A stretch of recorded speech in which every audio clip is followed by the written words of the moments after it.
Hi viewers, VRX77. This is my YouTube channel. Please watch and subscribe. Press the bell icon to get more videos. నా content నచ్చినట్లయితే like చేయండి, మీ బంధుమిత్రులకు share చేయండి, నాకు support చేయండి. Today burning topic. Telangana లోపల ఈ freelancing మోసాలు ఎక్కువైపోయినాయి. ప్రభుత్వం మారిన తర్వాత, ప్రభుత్వం మారకంటే ముందు ఉన్నటువంటి ఒక రియల్ ఎస్టేట్ సంస్థలు వెంచర్లు వేసి ఫ్రీ లాంచింగ్ పేరుతో వేల కోట్ల రూపాయల ప్రజల నుంచి డబ్బులు దండుకొని అప్పడంగా ఇప్పుడు వాళ్ళకు కుచ్చుటో పెట్టి పంగరామలు పెట్టేసి ఇప్పుడు వార్తల్లో ఎటు చూసినా ఈ ఫ్రీ లాంచింగ్ మోసాలే బయటపడుతున్నాయి. వెంచర్ల రూపేణా ఈఎంఐల ద్వారా ప్రజల సొమ్ముని, వాళ్ళు కష్టపడి సంపాదించినటువంటి సొమ్ముని ఈ ఫ్రీ లాంచింగ్ మోసాలతోని వేల కోట్ల రూపాయలు వేసి బోర్డు తిప్పేస్తున్నారు. ఎంతో కష్టపడి కరోనా టైం నుంచి కూడా డబ్బులు కట్టిన వాళ్ళు కూడా ఇప్పుడు ఫ్లాట్స్ రిజిస్ట్రేషన్ చేసుకున్నటువంటి ఫ్లాట్స్ వారి దగ్గరికి వెళ్తే సైట్లో ఫ్లాట్స్ లేవు ఉన్నటువంటి. ఇప్పుడు ఎట్లయితుందంటే ఒక అగ్రికల్చర్ ల్యాండ్ని మరి ఈ వెంచర్ పేరుతో అక్కడ వెంచర్ వేసి ఆ ఫార్మర్కు మొత్తం డబ్బులు చెల్లించకుండా నామినల్గా ఇప్పుడు ఎకరా 2 కోట్లు అంటే ఒక 10 ఎకరాల వెంచర్ చేసిన అనుకోండి, ఒక 20 కోట్లలో ఒక 2-3 కోట్లు ఫార్మర్కు చెల్లించి మిగతా డబ్బుల్ని కస్టమర్స్ ద్వారా ఫ్లాటింగ్ చేసి వాళ్ళ దగ్గర డబ్బులు వసూలు చేసి ఆ డబ్బులు ఇటు ఫ్లాటు ఓనర్లకు కాకుండా అటు రైతుకు చెల్లకుండా మధ్యలో వీళ్ళు డబ్బులు వేసుకొని ముంచి పోదు. ఇదే ఫ్రీలాన్సింగ్ ఈవెంట్స్ అని చెప్పేసి ఈ మధ్య బాగా వైరల్ అవుతున్నాయి కదా న్యూస్లో మొత్తం ఇదే. అది ఇందులో ఎక్కువ బాధితులు ఎవరంటే మిడిల్ క్లాస్ వాళ్ళు, పేద మధ్యతరగతి వాళ్ళే ఇందులో ఎక్కువగా.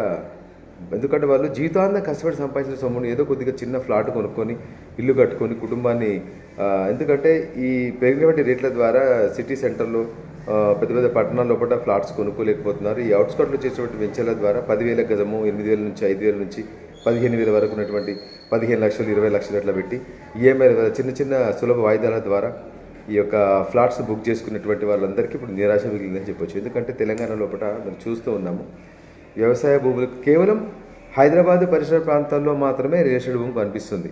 ఇంకా తప్పితే జిల్లాల మొత్తంలో కొందామంటే అమ్ముదామంటే బయర్స్ లేరు.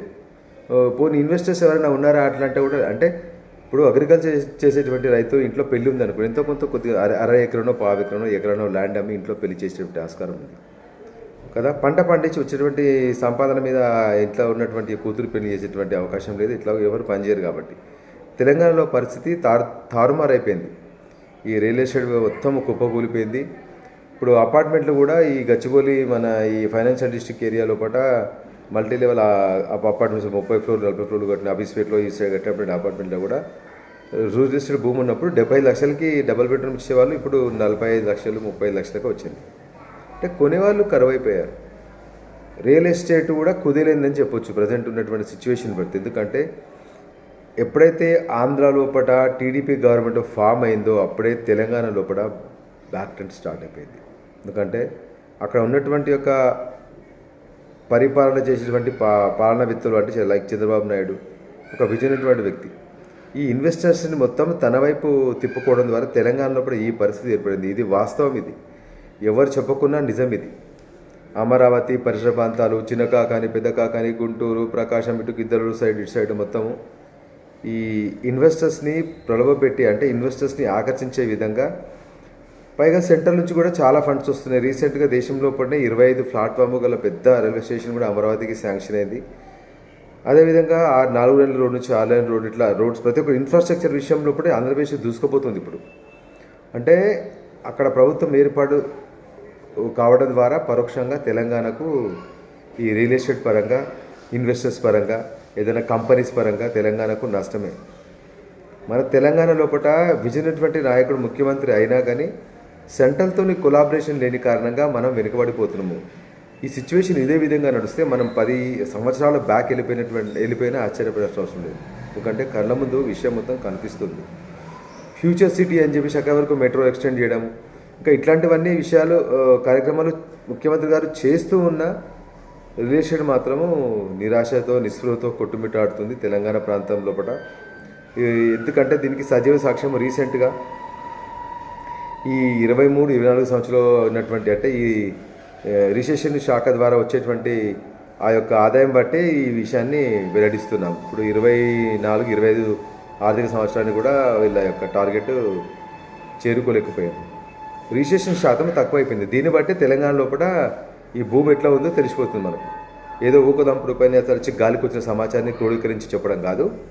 ఈ రిజిస్ట్రేషన్ శాఖలో రిజిస్ట్రేషన్స్ బట్టి ఎంతవరకు రిజిస్ట్రేషన్ అవుతున్నాయి, ల్యాండ్ అగ్రికల్చర్ ల్యాండ్స్ ప్లస్ మన ఫ్లాట్స్ ఇట్లాంటి దాన్ని బట్టే ఈ సమాచారాన్ని క్రోడీకరించి చెప్పడం జరుగుతుంది. ప్రజెంట్ మాత్రం రియల్టర్లు అందరూ రియల్టర్లు మొత్తం నైరాశ్యంలో కొట్టుమిట్టాడుతున్నారు. ఇది తొందరగా ఈ వ్యవస్థ మారి మళ్ళీ పుంజుకునేటువంటి సమయం రావాలి.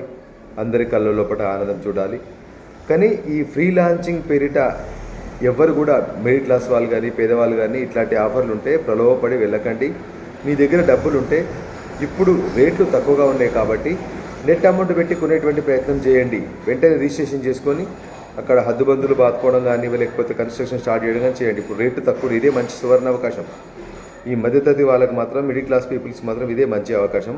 డబ్బులు ఉంటే ఈవెన్ లోన్స్ అన్న తీసుకోండి, కానీ నెట్ అమౌంట్ పెట్టి ప్రాపర్టీ ఫ్లాట్స్ కానీ అపార్ట్మెంట్స్ కానీ ఏమన్నా పాత ఇండ్లు కానీ ఇట్లాంటివి నెట్ అమౌంట్ పెట్టి కొనే ప్రయత్నం చేయండి తప్పితే కానీ ఈ ఇన్స్టాల్మెంట్ బేసిస్ పైన ఈ ఫ్రీ లాంచింగ్ పేర్లతోని ఇట్లాంటి ఇన్ఫ్రాస్ట్రక్చర్స్ ఏర్పాటు చేసి లేఅవుట్లు వేసేటువంటి వాళ్ళ దగ్గర మాత్రం మోసపోకండి.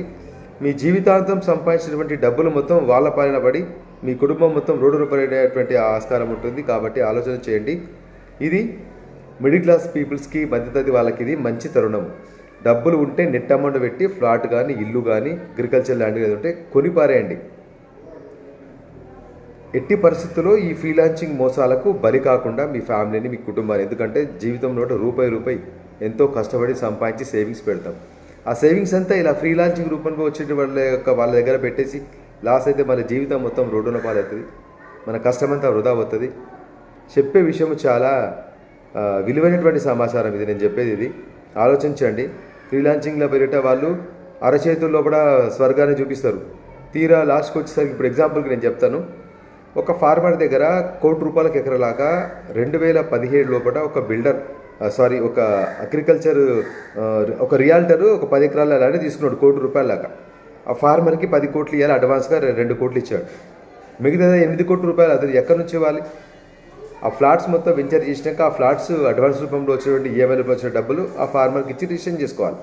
ఇప్పుడు ఇక్కడ ఏమైందంటే అతను వెంచర్ చేశాడు, చాలామందికి ఆ ఫ్లాట్లో ఉన్నటువంటి ఫ్లాట్స్ని చూపించి ఆ అడ్వాన్స్గా ఈఎంఐ రూపంలో డబ్బులు తీసుకున్నాడు. ఆ డబ్బుల్ని ఫార్మర్కు పే చేయలేదు. ఇక్కడ కస్టమర్లకు ఫ్లాట్స్ రిజిస్ట్రేషన్ చేయలేదు. తద్వారా ఇక్కడ కస్టమర్ రాసు, అక్కడ అగ్రికల్చర్ ఫామ్ మొత్తం ఏం చేసి ఆ వెంచర్ని గొలగొట్టేస్తే మళ్ళీ ల్యాండ్ అతను ఆక్యుపై చేసుకున్నాడు. ఇట్లా చాలా జరుగుతుంది ఈ ఫ్రీ లాంచింగ్ లోపల, కళ్ళ ముందు కనిపిస్తూనే ఉంది. ఇప్పుడు దీనికి అందరి కారణం అక్కడ ₹1,00,00,000 ల్యాండ్ ఇప్పుడు 5 కోట్లకు వచ్చింది అగ్రికల్చర్ ల్యాండ్. సిటీ పరిసర ప్రాంతాల్లో మాత్రమే ఇది. మళ్ళీ కరీంనగర్, సిరిసిల్ల, సిద్దిపేట ఇట్లాంటి దూరం సైడ్ వెళ్తే మాత్రం రేట్ చీప్గా ఉంటుంది. ఎకరా 30 లక్షలు 35 లక్షల వరకు సిటీకి దూరంలో 20 లక్షల నుంచి కూడా ఉంది అక్కడ. అంటే కేవలం పట్టణాల పరిసర ప్రాంతాల్లో ఉన్నటువంటి యొక్క ఫ్లాట్ల రేటు మాత్రమే కొంచెం ఆశాజనకంగా ఉంది. ప్రజెంట్ రేట్లు తక్కువనే కాబట్టి వీటిలో ఫ్రీ లాంచింగ్ వాటికి వెళ్లకుండా నెట్ అమౌంట్ ఇచ్చి కొనేసి ప్రాపర్టీని చేసుకుని ఇది విలువైన సమాచారం నా సబ్స్క్రైబర్స్కి, వ్యూవర్స్కి అందరికీ చెప్పడం జరిగింది.